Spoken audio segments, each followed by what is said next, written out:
Mabait pa nga ang Pilipino, mahingi pa ng permit eh. Mahingi pa nga Ano ba may-ari ng Pilipinas? Sino? Di ba taong bayan? Tama. Di ba? Sino may-ari ng government, the Republic of the Philippines? Di ba taong bayan? Utragisto mga to eh. Bakit ba? Bakit din nyo kailangan ng boto ng taong bayan para mahalal kayo? Para kayo mapwesto? Kasi ang taong bayan ang nasusunod. Taong bayan ang Board of Directors. Kung baka sa kumpanya, ang taong bayan ang bossing. Tayong masusunod.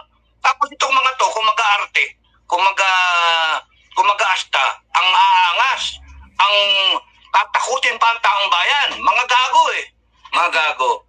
May kalalagyan yung mga yan. Kasi subukan ninyo, Kongreso, Senado, lahat kayo sa gobyerno, subukan yung pikain ang tao, punuin ang taong bayan. Tatayo ang taong bayan